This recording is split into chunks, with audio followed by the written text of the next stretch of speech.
सभी भक्त जनों को जय श्री राधे कृष्ण। कठिन समय में परमेश्वर ऐसे देते हैं आवाज, जाने गीता के महत्वपूर्ण विचार सुने। श्रीमद् भागवत गीता में भगवान श्री कृष्ण के उन उपदेशों का वर्णन है जो उन्होंने महाभारत युद्ध के दौरान अर्जुन को दिया था। श्रीमद् भागवत गीता में दिए गए उपदेश आज भी उतने ही प्रभावशाली हैं और मनुष्य को जीवन जीने की सही राह दिखाते हैं और जीवन की सभी दुविधाओं और समस्याओं का हल गीता में मिलता है। और माना जाता है कि गीता के बातों का अनुसरण करने से जीवन बदल जाता है और व्यक्ति को हर काम में सफलता मिलती है। श्रीमद् भागवत गीता में 18 अध्याय हैं और 700 श्लोक हैं, जिसे सभी के लिए पढ़ पाना थोड़ा मुश्किल है। इसलिए आज के इस खास वीडियो में श्रीमद् भागवत गीता के 18 अध्याय के सबसे महत्वपूर्ण विचारों के बारे में बात करने वाले हैं, जिन्हें जानकर आप श्रीमद् भागवत गीता का सही मतलब जान पाएंगे। इन विचारों को आप हर रोज सुबह अवश्य सुने, जरूर सुने। आगे चर्चा करते हैं। श्रीमद् भागवत गीता के अनुसार कठिन समय में जब मन से धीरे से आवाज आती है कि सब अच्छा होगा, वही आवाज परमेश्वर की होती है। इसलिए कितना भी मुश्किल समय क्यों ना हो, हमेशा धैर्य से काम लें, क्योंकि इस समय ईश्वर आपके साथ ही होता है।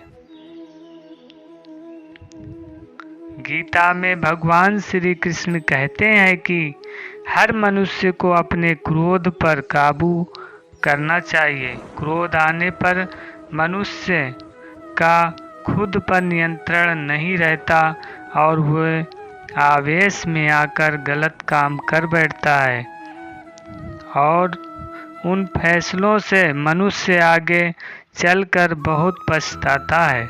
इसलिए क्रोध आने पर अपने आप को खुद शांत रखने का प्रयास करें।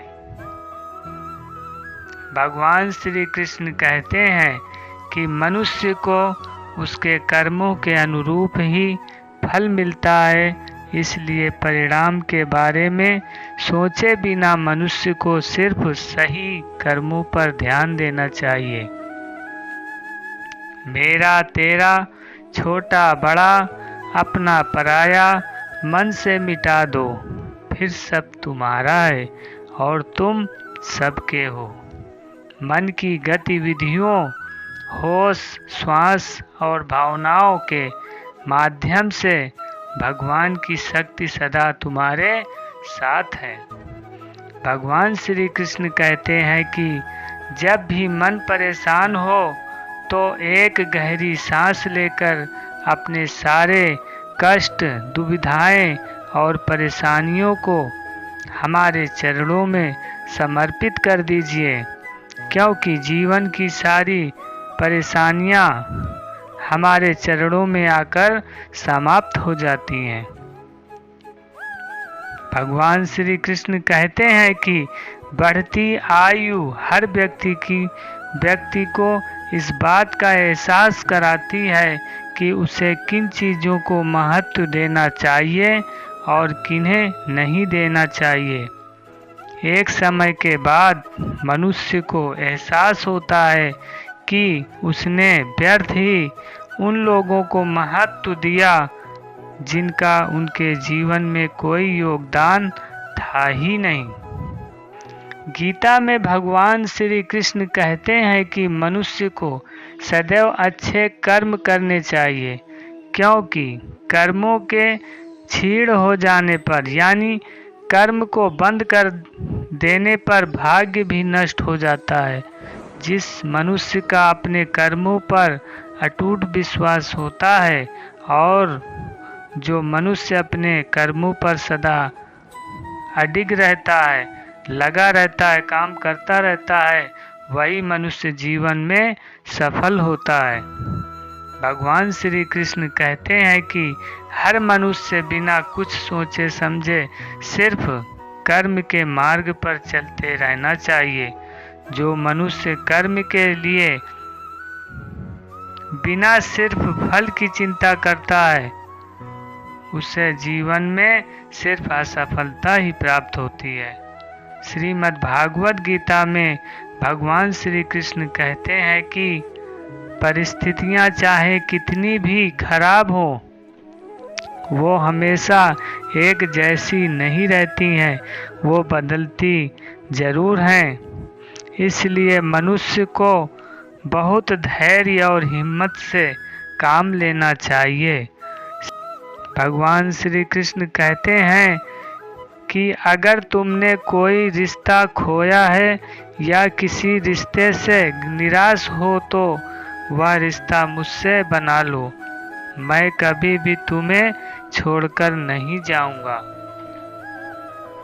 श्रीमद् भागवत गीता में भगवान श्री कृष्ण कहते हैं कि जीवन में कुछ भी स्थायी नहीं है, इसलिए स्वयं को अधिक तनावग्रस्त न करें। किसी के साथ चलने से ना तो कोई खुशी मिलती है और ना ही लक्ष्य। इसलिए मनुष्य को हमेशा अपने कर्मों पर विश्वास करते हुए अकेले चलते रहना चाहिए। परम कृपालु भगवान श्री कृष्ण कहते हैं कि निष्पाप अर्जुन, पहले ही ज्ञान योग और कर्म योग का वर्णन कर चुका हूँ।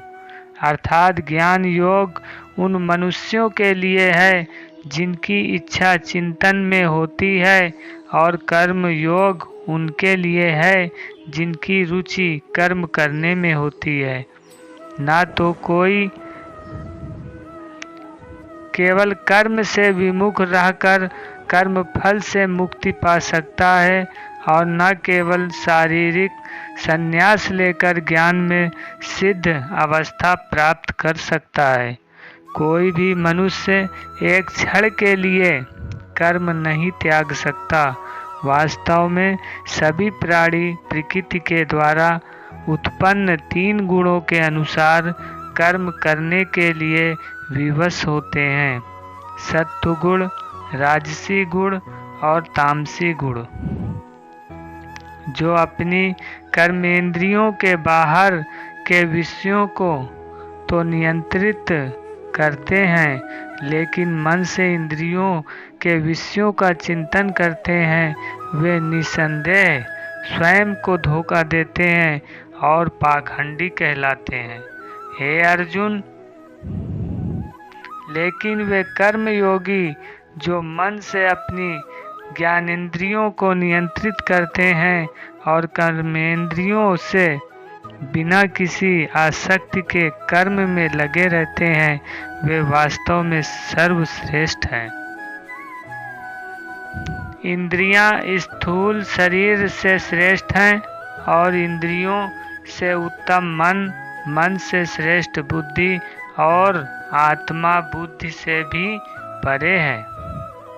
भगवद गीता में श्री कृष्ण कहते हैं कि जिसने अपने मन पर विजय प्राप्त कर ली है, उसके लिए मन सबसे अच्छा दोस्त है, लेकिन जो मनुष्य मन को वश में करने में असफल रहता है, उसके लिए मन सबसे बड़ा दुश्मन है। श्री कृष्ण भगवान जी कहते हैं कि हे अर्जुन, जब जब धर्म की हानि और अधर्म की वृद्धि होती है, तब तब मैं अपने स्वरूप की रचना करता हूँ। भगवान श्री कृष्ण कहते हैं कि हे अर्जुन, आत्मा को शस्त्र काट नहीं सकते हैं और ना अग्नि इसे जला सकती है, जल इसे गीला नहीं कर सकता है और वायु इसे सुखा नहीं सकती है। भगवान श्री कृष्ण अर्जुन से कहते हैं कि जन्म लेने वाले की मृत्यु निश्चित है और मरने वाले की जन्म निश्चित है, इसलिए जो अटल सत्य है उसके विषय में तुमको शोक नहीं करना चाहिए। वासना, क्रोध और लालच, नशा ये नरक के द्वार हैं, इनसे बचना चाहिए। एक ज्ञानवान व्यक्ति कभी भी कामुक सुख में आनंद नहीं लेता है। गंभीर तपस्या और ज्ञान मार्ग से ध्यान श्रेष्ठ है। सर्वोच्च वास्तविकता उन लोगों की चेतना में प्रकट होती है जिन्होंने खुद को जीत लिया है। भगवान श्री कृष्ण कहते हैं कि जो अपने कर्म के फल के प्रति आसक्ति को नहीं छोड़ सकते हैं वे मार्ग से कोसों दूर हैं। कोई भी इंसान जन्म से नहीं बल्कि अपने कर्मों से महान बनता है। जवानी में जिसने ज़्यादा पाप किए हैं उसे बुढ़ापे में नींद नहीं आती है। भगवान ने जिसे संपत्ति दी है उसे गाय रखनी चाहिए। जुआ, मदिरापान, पर स्त्री गमन अर्थात अनैतिक संबंध, हिंसा, असत्य मत, आसक्ति और निर्दयता, इन सब में कलयुग का वास है। इन सभी से बचना चाहिए। भगवान श्री कृष्ण कहते हैं कि मनुष्य को अपने मन को बार बार समझाना चाहिए कि ईश्वर के सिवाय उसका कोई नहीं है। साथ ही यह विचार करना चाहिए कि उसका कोई नहीं है, साथ ही वह किसी का नहीं है। मनुष्य को यह भी समझना चाहिए कि भोग हमेशा क्षणिक सुख है, साथ ही त्याग में स्थायी आनंद है। श्री कृष्ण भगवान कहते हैं कि सत्संग ईश्वर की कृपा से मिलता है, परंतु कुसंगति में पड़ना मनुष्य के अपने ही हाथों में है। मनुष्य को अपने मन और बुद्धि पर विश्वास नहीं करना चाहिए, क्योंकि ये बार बार मनुष्य को धोखा देते हैं और खुद को निर्दोष मानना बहुत बड़ा दोष है। भगवान श्री कृष्ण कहते हैं कि सुख दुख जीवन में आते जाते हैं, इसलिए इन्हें सहन करना चाहिए, तभी मन शांत रह सकता है। अपना काम हमेशा दूसरे के कल्याण को ध्यान में रखकर करें। भगवान श्री कृष्ण कहते हैं कि आनंद मनुष्य के भीतर ही निवास करता है, परंतु मनुष्य उसे स्त्री में, घर में और बाहरी सुखों में खोज रहा है। श्री कृष्ण कहते हैं कि भगवान की उपासना केवल शरीर से ही नहीं बल्कि मन से भी करनी चाहिए। मनुष्य की वासना ही उसके पुनर्जन्म का कारण होती है। इंद्रियों के अधीन होने से मनुष्य के जीवन में विकार और परेशानियां आती हैं।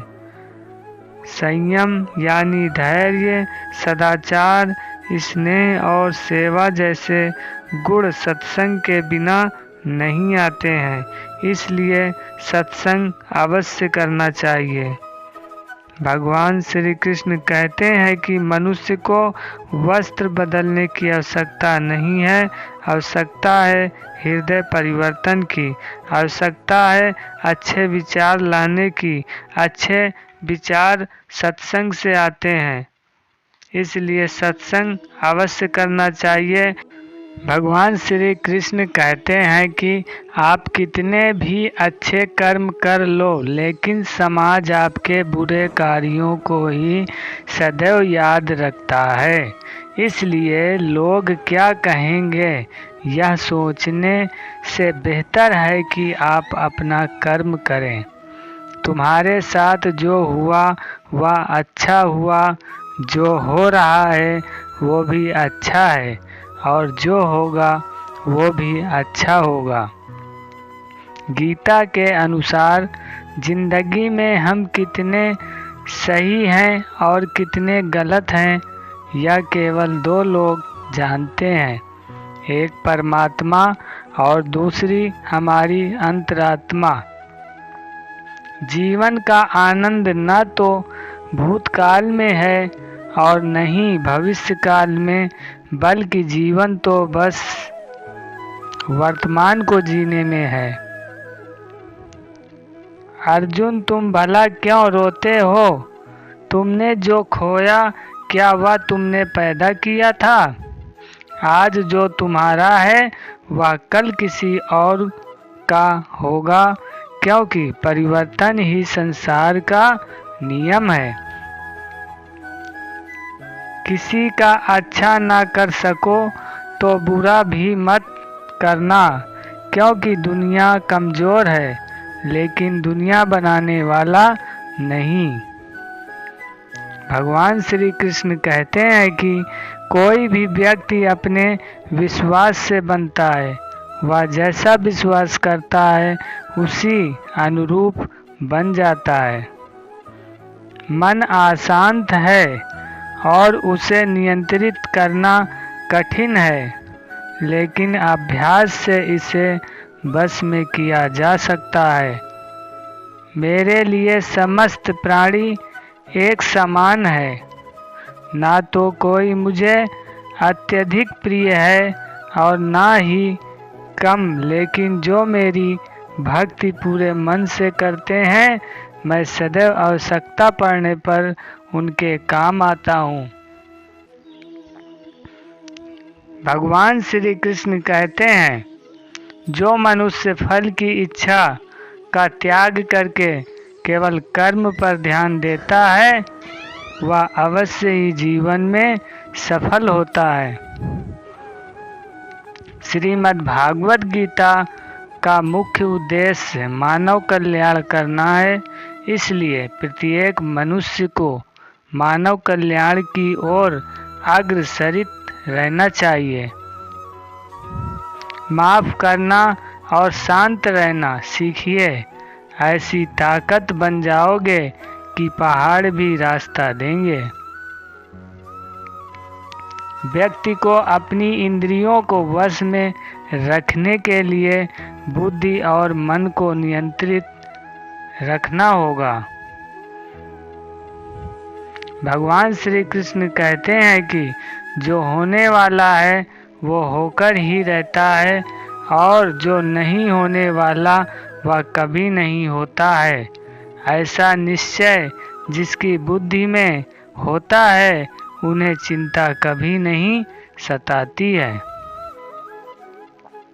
किसी भी व्यक्ति को ना तो समय से पहले और ना ही भाग्य से अधिक कुछ मिलता है, लेकिन उसे सदैव पाने के लिए प्रयत्नशील रहना चाहिए। इंसान हमेशा अपने भाग्य को कोसता है, या जानते हुए भी भाग्य से भी ऊंचा उसका कर्म है, जिसके स्वयं के हाथों में है। व्यक्ति को आत्मज्ञान के माध्यम से संदेह रूपी अज्ञानता को समाप्त करना चाहिए। भगवान श्री कृष्ण कहते हैं कि मैं उन्हें ज्ञान देता हूँ जो सदा मुझे से मुझसे जुड़े रहते हैं और जो मुझसे प्रेम करते हैं। सत्य कभी दावा नहीं करता है कि मैं सत्य हूँ, लेकिन झूठ हमेशा दावा करता है कि सिर्फ मैं ही सत्य हूँ। परिवर्तन संसार का नियम है। समय के साथ संसार में हर चीज परिवर्तन के नियम का पालन करती है। हालांकि मैं भूत, भविष्य और वर्तमान काल के तीनों जीवों को जानता हूँ, लेकिन मुझे वास्तव में कोई नहीं जानता है। मनुष्य जिस रूप में ईश्वर को याद करता है, ईश्वर भी उसे उसी रूप में दर्शन देते हैं। भगवान श्री कृष्ण कहते हैं कि अपने कर्तव्य का पालन करना प्रकृति द्वारा निर्धारित किया हुआ हो वह कोई पास नहीं है। सज्जन व्यक्तियों को सदैव अच्छा व्यवहार करना चाहिए, क्योंकि इन्हीं के पद चिन्हों पर सामान्य व्यक्ति अपने रास्ते चुनता है। बुद्धिमान को अपनी चेतना को एकजुट करना चाहिए और फल के लिए इच्छा छोड़ देनी चाहिए। भगवान श्री कृष्ण कहते हैं कि मन अवश्य ही चंचल होता है, लेकिन उसे अभ्यास और वैराग्य के माध्यम से वश में लाया जा सकता है। इंद्रियों की दुनिया में कल्पना सुखों की प्रथम शुरुआत है और अंत जो दुख को जन्म देता है। इस संपूर्ण संसार में कोई भी व्यक्ति महान नहीं जन्मा होता है, बल्कि उसके कर्म उसे महान बनाते हैं। जय श्री राधे कृष्ण। जय जय श्री राधा रमण, जय जय नवल किशोर, जय गोपी चित चोर प्रभु, जय जय माखन चोर। राधा मेरी मात है, पिता मेरे घनश्याम, इन दोनों के चरणों में मेरा बारंबार प्रणाम। जय श्री राधे कृष्ण। इस वीडियो को ज़्यादा से ज़्यादा लाइक करें, शेयर करें और कमेंट में जय श्री राधे कृष्ण लिखना ना भूलें। और सभी मित्र और भक्तजनों को भगवान श्री कृष्ण की कृपा प्राप्त हो और हमारे चैनल को भी सब्सक्राइब करें।